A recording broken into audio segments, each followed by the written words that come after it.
Hi, I'm Carly McAvoy, and I'm doing statistics homework 1B today.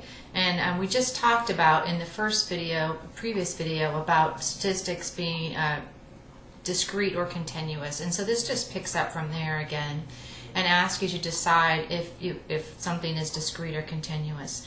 If it's what you should be asking is, do you need decimals to give this a value? If you need decimals, then that's continuous. If you can actually count things without using decimals, that's discrete. So I'm not going to give you that answer, but I think I kind of already did. Okay, then there's the next question talks about the 4 types of data, or 4 levels of measurement. And so I'm going to talk about those a little bit, but there's a video where I go over that more, but just so we can answer this, remember the 4 types of video. It's questions 2, 3, 4, and 5, all asking you about these things. So it covers several of your questions. Nominal data is when you just like names, labels, categories. So if I was going to list people on this campus by what their major was, there's no numbers involved, but I can list it as psychology or nursing or whatever. So that's what a nominal data type of measurement is, just a category or a name or a label. Ordinal, you can arrange in order by, there are some numbers, but the numbers are meaningless. Like if I was going to list people in a baseball team by their jersey number, I could do that, but that jersey number doesn't mean anything. I mean, sometimes certain numbers mean you're a quarterback or whatever, but I mean the numbers themselves don't, the values, like if you're playing baseball and you're number 5 or number 7 or whatever, doesn't matter. That just happens to be your jersey number, right? There are numbers, there could be numbers, and we could arrange them, but there's no meaning to them. Another thing could be like for nurses, they'll say like, what's your pain today on a scale of 1 to 10? And then students, patients will say, oh, I'm a 5 or whatever. Well, I forgot to flip over, so let's do that. Sorry. I'll show you what I'm just talking, but it's sometimes nice to be able to see what I'm pointing at. So nominal was the names, labels, categories. Ordinals are things like the jerseys that I said, but also the pain level I was talking about. When I say that my pain today is a 5, that kind of tells the nurse that it's, midway, but how much of a wimp am I? I don't know. My 5 could be your 2 or your 7, right? So the numbers kind of help you rank and kind of give you an idea, but they don't really have a lot of meaning. Something like this, an interval data, has no 0 starting point, but the differences between the numbers do have meaning. So like temperatures are interval, because you can have a negative 5 degrees, you can have a positive 7 degrees. You know that as you go up by degrees, that there's a difference and there's a meaning to each of those differences. But there's no 0 start point. That's the big thing to remember about interval data. So there's numbers, but there's no true 0. So you could have negative numbers, right? Whereas a ratio measurement has a natural starting point of 0. So if you talk about the distance traveled, you don't travel negative distances, so that's ratio. If you talk about the age of somebody, you can be 0 or greater, but you're not negative, right? So the differences are ratios between the numbers have meaning between them. However, I said that kind of strange, but there's meaning between the numbers, just like there was before, but there's also this exact starting point of 0. So those are the levels of the types of measurement that we're talking about. So on the next several questions, they're asking which type is it. And so for this one, I talked about rainfall. And rainfall, you can get 0 rain or greater, but you can't get no rainfall. So that's why it's a ratio.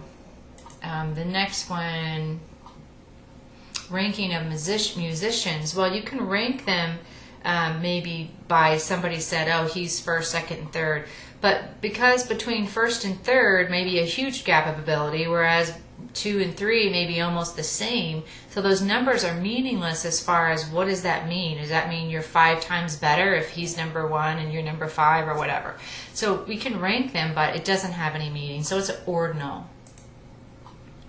And then ranks of cars evaluated by Consumer Magazine. Again, it's similar to the last one. We can rank it, but it's not really, those numbers don't mean anything exactly. And then the water temperature in Celsius, well, we just talked about temperature a minute ago, is that you can have negative temperatures. So that's all I'm going to say about that one. But because you can have negative temperatures, that eliminates some things. When you talk about a parameter is PP, parameter population. So they're asking this, which one of these go along with the parameter, and a couple of them say about a sample. And I'm going to let you mumble through that one on your own, since it's a multiple choice, and I don't want to give all the answers away, but just to give you an idea of how to do some of these. What is the difference between a random sample and a simple random sample? I could say this a couple of different ways, but I think if you just, they don't even have an help me solve this, but they have a textbook thing, and you want to read that or go back and watch the lecture where I talk about that. A random sample talks about there's an even number of equal chance for everybody in the population to be selected. That's random. A simple random sample means that there's an equal chance of all groups of the same size being selected in a sample. So let's say that I put a class of 24 into 4 groups of 6, and then I say I'm going to randomly select one of those groups, and that's going to be my my sample size set, is these one of those groups of 4. Well, everybody in the class has an equal chance of being selected, so it's random. But not all groups have the same chance of being selected, because if once you were put into a group A, if group C gets selected, then nobody from group A is going to be in there. So it has to do with the groups all being that have the same size. All samples of the same size have the same chance of being selected. So that's the difference with the simple random and the random. So the next thing, couple of things, talks about the difference between a study and an experiment. And basically what you're asking in those questions is, was there a treatment applied? So a study is just looking. You're just an observer. Maybe you go back and look at tax records for the last 7 years for everybody who was made above $2 million or something. That's a study. You didn't change anything. You just looked at what had already happened. Or you go out and you stand by a traffic light and you count the number of cars that back up every day at 5 o'clock to see if there's a traffic jam happening. You didn't do anything. You just looked and reported the data. But if you go to that traffic light and you have a little controller and you make the traffic light 5 seconds longer in one direction and 4 seconds shorter in the other, you start messing with things or whatever, then you've applied a treatment. That's an experiment. So once you are controlling and making changes to the environment, that's an experiment. If it's just you looking, then it's an observational study. So that's what they're asking you to do in the next few questions. So I'll let you read through those. Again, if they don't do a treatment, if they don't do anything and they just look, then they're just doing a study. And that's totally a legitimate way of doing that too. Okay, let's talk about the different types of sampling. And again, I'll have something on the video, another lecture video about this. Oh, where am I? But just to have it here again. My handwriting was super sloppy. I don't really know why I'm doing that. But a random sample is like taking names out of a hat. That's random. Random means everybody has the same chance of being drawn. I just go in and I'm going to pick 5 people and I'm done. I could make, randomly give everybody in the class a number and then generate, look at my calculator, generate a random number, and that person is the person that I choose. So random's pretty self-explanatory. Systematic is like, I'm going to make my class roster and I'm going to take every 5th student and call them once a week to see if that improves their grade or whatever. That would be systematic. It could be every 7th, every 3rd, whatever. But you start somewhere and then you do every one after that. So you systematically are finding those people. Not random, but it's still good because you have everybody kind of has a chance of being selected. Once you select the first person, though, then you don't all have a chance of being selected, because if you're doing every fifth, then the second, third, fourth person definitely not going to get selected, right? But all right, convenience, you just see somebody that you want to interview or survey, and you ask them, like at the mall when they stop you, would you like to take a survey? That's convenience, right? Because it's just like, we're here, you're here, let's do this thing. That's convenience. Stratified is when you take, let's say that you had diabetes and you wanted to check your blood sugar at different times of the day. So you divide the day up into 6-hour chunks. You have 4 different 6-hour chunks, and then during each of those 6-hour chunks you test your blood. And so you divide it up into groups, and then you sample a look from each group. That's stratified. If I was talking about, I want to find out how people feel about the activities fees on campus, I'm going to think of every single class on campus as a group, and then I'm going to go ask one person from each class. That'd be stratified. Cluster is when you divide everyone up into groups, and then you talk to everybody in that group. So if I wanted to do the same thing and find out about how people felt about activity fees, I would say, well, I'm going to divide everybody up into classes. And then I'm going to go to those classes, and I'm going to talk to everybody in that class. Not every class, but I'm going to pick 2 or 3 and just talk to everybody in the class that I choose. That's cluster. Or maybe I would think about everybody who rides a city bus as a cluster. And then when they get off the bus, I interview everybody as they step off the bus. Stratified, I might have thought of every bus as a cluster, but then I only talk to 2 people off of each bus, right? I don't talk to everybody. Cluster, you just, if you want 100 people and there's 20 people on a bus, you look at 5 different buses. Stratified, if you want 100 people and there's 20 different buses, you have to talk to 5 off of each bus, right? I mean, so I may have said that funky right there, but anyway, stratified, you take a little bit from each group. Cluster, you take a couple of groups and look at everybody in that group. Okay, so that's what the next few questions are talking about. Which of these is it? And of course, you know, voluntary sampling is just people calling in, you know, also, which can be a form of convenience sampling. But so I'm going to just let you, having those definitions, let you figure out which type that is, since it's multiple choice and you get many chances: random, systematic, convenient, stratified, and clustered. Okay. 15, determine whether the sample described below is a simple random sample. A quality control engineer selects every 600th muffin that is produced. So that's not simple random sample. That is a systematic, right? They're picking every 600th person.